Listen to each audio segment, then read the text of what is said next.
I'll never know why I'm going to be blind for the rest of my life, but I know there is a plan and there's a reason.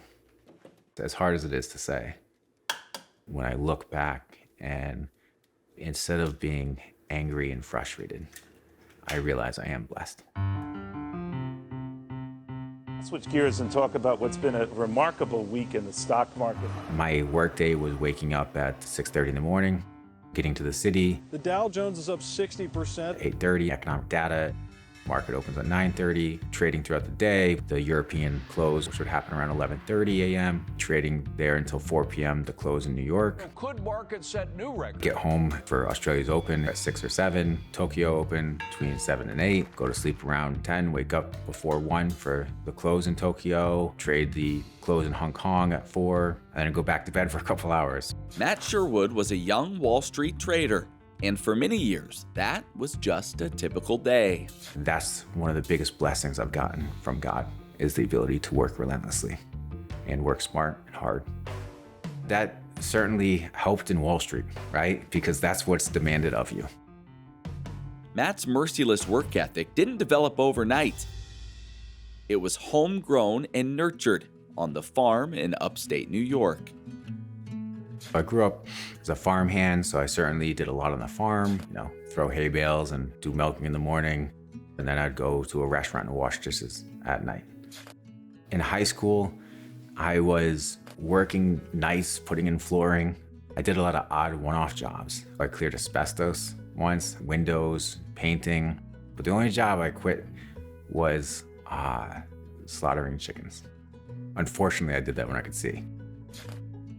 In the fall of 2003, Matt was awarded an academic scholarship to Liberty University. At the same time, he earned a spot on the football team as a walk-on, fulfilling a childhood dream of playing college football. If you work hard and you love sports, they go hand in hand. I love those times. From the practice field to the game field, and the opportunity to put the cleats on and get out there, I really loved it. After graduating early with a bachelor's and an MBA, Matt would take a job at Morgan Stanley. We traded all asset classes, so think of stocks, bonds, credit, rates, currencies. And in many ways, it felt like being on a football field again, because taking risk, can play with your stomach a little bit, make your stomach turn, make you a little nervous. And it felt like, getting on the field before kickoff.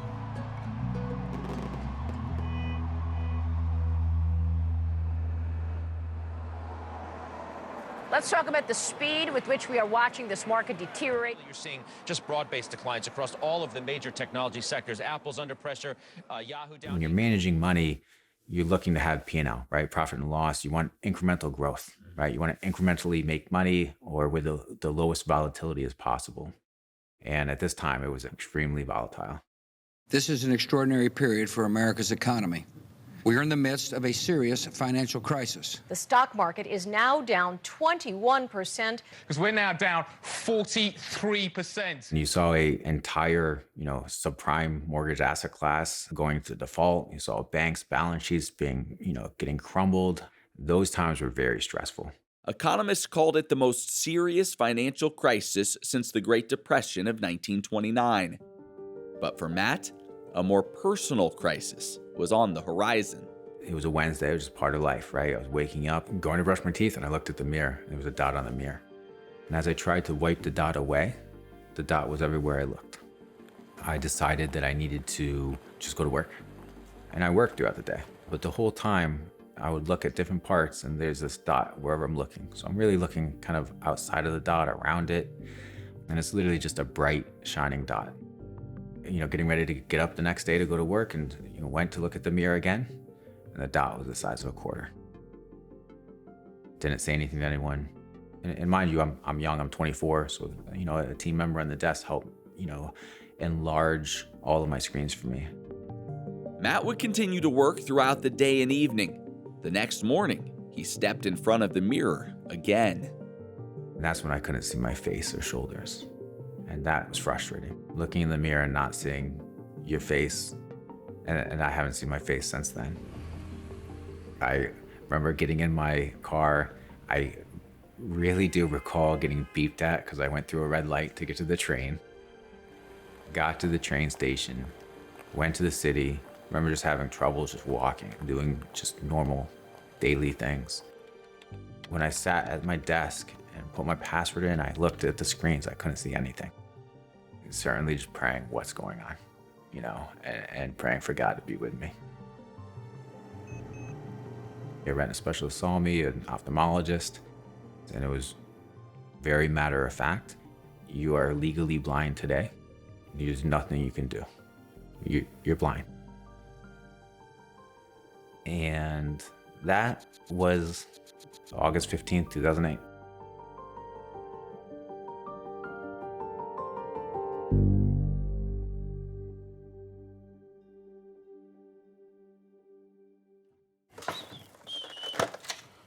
I was very nervous to be blind.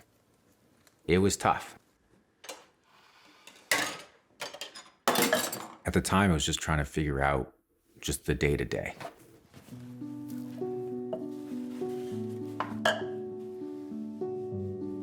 Sleep.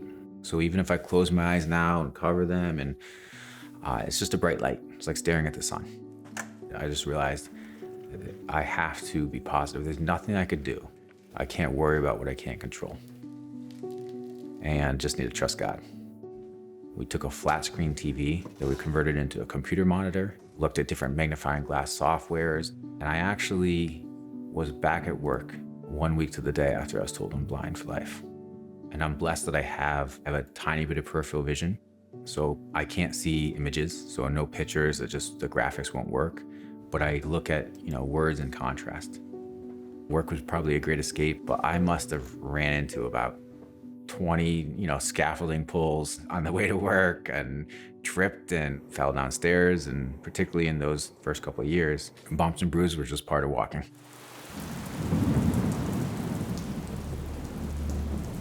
I was coming home from the Long Island Railroad during a horrible, horrible thunderstorm. I was trying to move as fast as I could with a cane, and unfortunately I went straight into a telephone pole that had nails sticking out for flyers. I woke up in like a wet gutter with blood in my mouth, and I realized I need to do things differently. Chris has been wonderful for my life and for my family. Let's go. Thought the dog would slow me down. Testing the dog, I'm blessed. Good boy, forward. Over left. And now I have, a black Lamborghini and Chris. Let's go. In many ways, my story is a little bit like Job's. I was married on August 8th, 2008 to, my ex-wife, and we ended up having a daughter together. And unfortunately, it didn't work out. The loss of my eyesight was very difficult for her. As a Christian, it's nothing I ever planned on getting divorced. But as the book of Job will tell you, God is good. He restored. I have a wonderful wife, Stephanie. We actually have a 19-month-old daughter, Summer. I hope there's more kids to come. His resilience is pretty outstanding. He makes a lot of things look easy, even though I know that a lot of things are very difficult for him. It's really important for us to allow him to do things in his own ways instead of interjecting too much and trying to sort of force a traditional way of doing things, finding things, putting things together, and figuring things out. Sometimes he wants to really do it all on his own, and it might take a little more time and it might be unconventional, but it works for him. Matt no longer wakes up in the middle of the night to monitor overseas markets. He's now started his own business called We Vid It. The Robinhood app for the film and TV industry. And you could invest in actual securities, actual ownership, equity of, movies and shows. Can Daddy hold the baby? What I've learned about myself is I'm resilient. I'm determined to live a normal life, not let this hold me back, overcome the perceptions of my disability and the perceptions of my abilities. Welcome, have a good day. And not let my physical disability dictate my life. When things are peachy, You know, you respect God and love God and faithful. But when things are at the worst, it's like you really learn how to depend on him. And you learn that you fight your battles praying on your knees. And certainly through these challenges, I've really been thankful for God.